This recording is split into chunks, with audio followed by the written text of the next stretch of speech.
Excellences, Monsieur le Président de la République, chef de l'État, Madame l'épouse du chef de l'État, aujourd'hui, 5 janvier 2021, les corps constitués nationaux, les forces vives de la nation, dans leur diversité, à travers l'échantillon ici présent, se sentent particulièrement honorés de pouvoir bénéficier, une fois de plus, du grand privilège d'être associés à ce rituel noble qui témoigne de la haute civilité républicaine. Rituel, oui. Rituel noble tant et si bien que le Congo, en tant qu'État, se construit aussi sur des symboles, des lieux de mémoire, des instants de rassemblement parfois exceptionnels, mais qui demeurent le fruit d'une tradition. C'est le cas de la présente cérémonie au cours de laquelle les corps constitués nationaux, les acteurs politiques et les forces de la société civile échangent avec vous, Excellence Monsieur le Président de la République, chef de l'État, et Madame Antoinette Sassou Nguesso, très chère épouse du chef de l'État, les vœux de Nouvel An. Il nous paraît ici nécessaire de relever que l'an dernier, le 8 janvier, lors de la même cérémonie, les citoyens du Congo, par le biais de la société civile, vous renouvelez, Monsieur le Président de la République, leur confiance, tout autant que l'engagement à vous garantir leur soutien. Et vous exhortez à déployer toute votre énergie, guidée par votre grande expérience, dans une action forte qui sorte le Congo de la crise et le relance dans une dynamique de croissance ininterrompue. On ne saurait mettre entre parenthèses leur insistance pour le raffermissement de la lutte contre les antivaleurs. Et ce jour-là, en retour, confiant de ce que les taux se desserraient progressivement autour du Congo, où tous les signaux laissaient percevoir la sortie de la récession, vous appeliez, Monsieur le Président de la République, la société civile à, je vous cite, préserver son intégrité et ses atouts les plus adéquats pour accompagner notre pays dans les actions engagées face aux défis du développement, notamment en ce qui concerne la relance de l'économie nationale. Fin de citation. Auparavant, le 17 décembre 2019, dans votre message sur l'état de la nation, devant le Parlement réuni en congrès, vous concluiez votre intervention par un véritable chant d'espoir, devant galvaniser l'investissement des compatriotes sur l'important chantier de la construction du pays. Rappelons, Excellence, Monsieur le Président de la République, ce qu'était votre mot de fin. Et je vous cite, « Comme on le voit, plus que jamais l'espoir est permis. L'essentiel étant de conserver la paix par le dialogue constructif dans l'unité, le travail et le progrès. » Fin de citation. Fort de vos instructions et sûr de retrouver la vie tranquille et paisible, grande résultante de la sortie du pays de la récession économique, les Congolais et l'ensemble des institutions de la République entamèrent l'année 2020 avec foi en l'avenir et déterminés à mener le Congo vers un meilleur horizon. Mais voilà qu'à la surprise de tous, et en dépit de la mobilisation mondiale, une pandémie celle du coronavirus Covid-19 survient, progresse sans cesse avec des rebonds non maîtrisés, semant le désarroi sur la planète et générant une récession aiguë qui n'épargne aucun continent, aucun pays. Le Congo connaît alors une des séquences les plus sombres de son histoire. Votre message du 23 décembre 2020 sur l'état de la nation devant le Parlement réuni en Congrès en dit long au sujet du Congo en proie à la crise économique et sanitaire.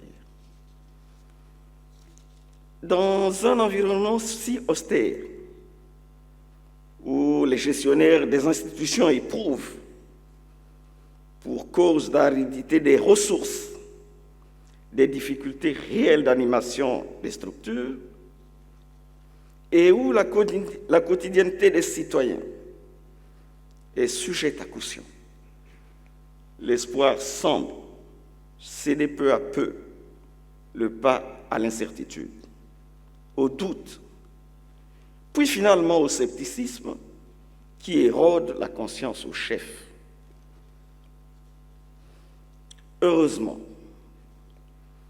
le timonier est là, prenant chaque fois que la circonstance l'exige la posture de chef des troupes, à qui incombe la charge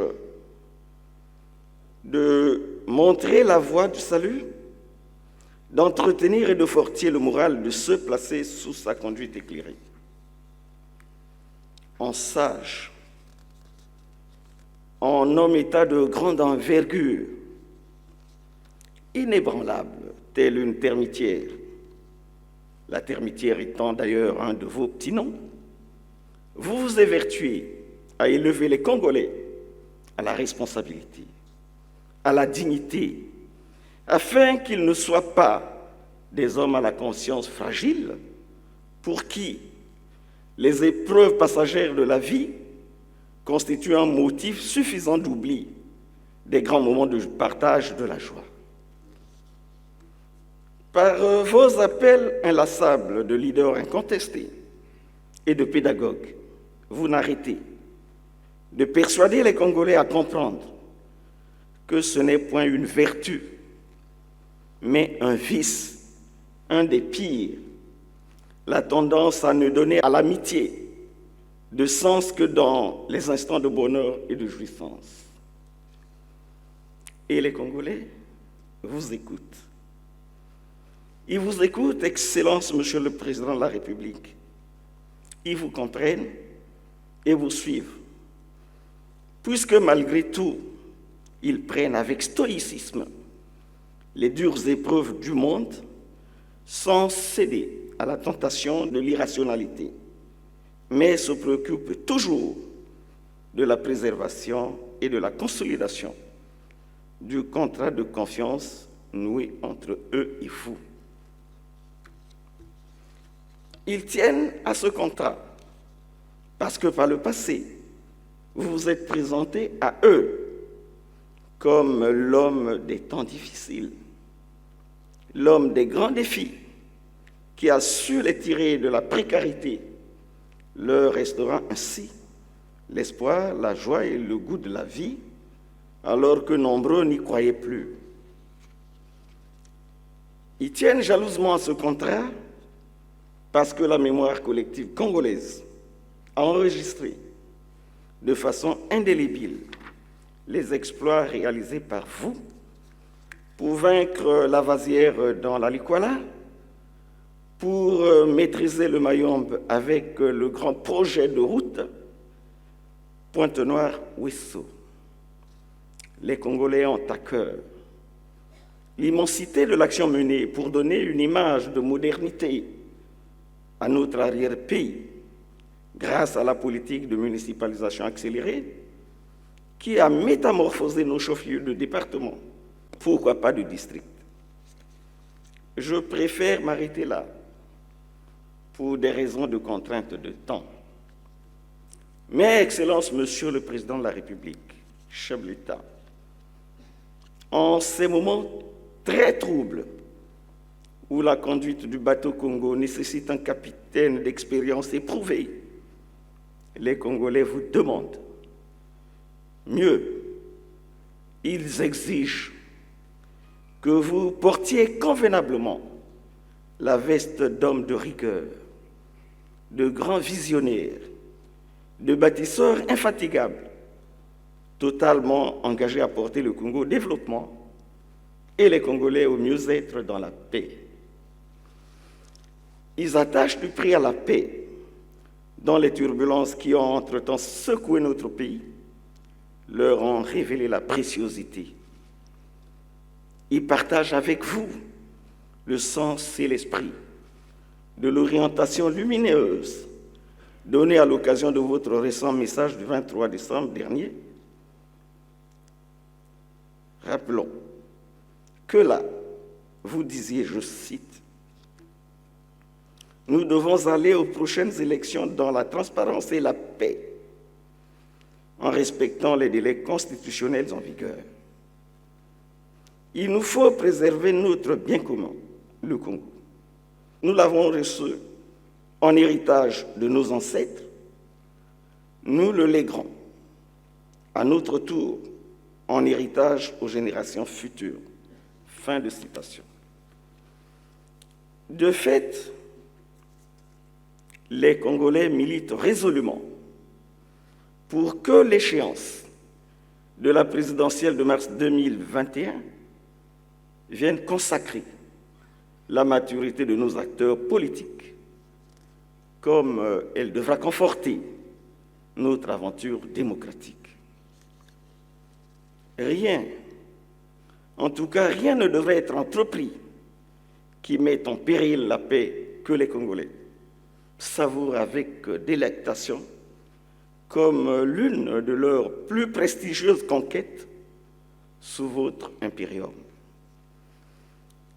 Excellence, Monsieur le Président de la République, chef de l'État, ayant toujours foi en leur destin et jaloux de la relation qui les lie à votre personnalité, nos compatriotes ont la ferme conviction qu'aucune entreprise de construction du pays et de relance de l'économie nationale ne peut vraiment prospérer si se développe la passivité face à la montée des comportements déviants.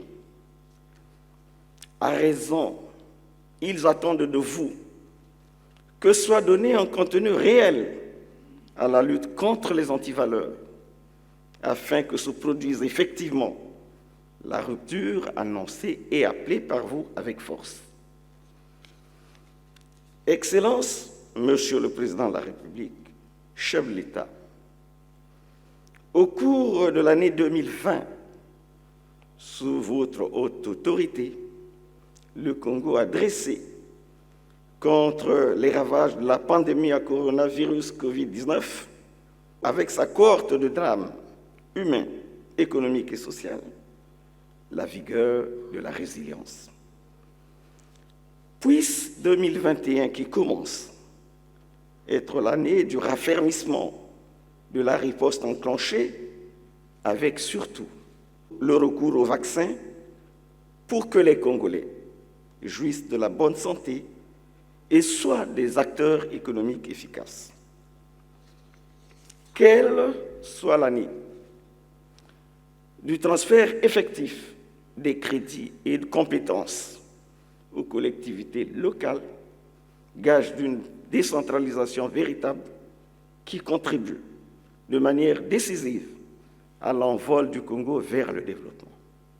Alors, l'espoir est permis et les Congolais sont soucieux de bâtir une nation forte et sécurisante que M. Ernest Renan définit comme une âme, un principe spirituel sur lesquels se fonde la possession en commun d'un riche legs de souvenirs, le consentement actuel, le désir de vivre ensemble, la volonté de continuer à faire valoir l'héritage qu'on a reçu indivis. la nation comme l'individu est l'aboutissant d'un long passé d'efforts, de sacrifices et de dévouement. Fin de citation.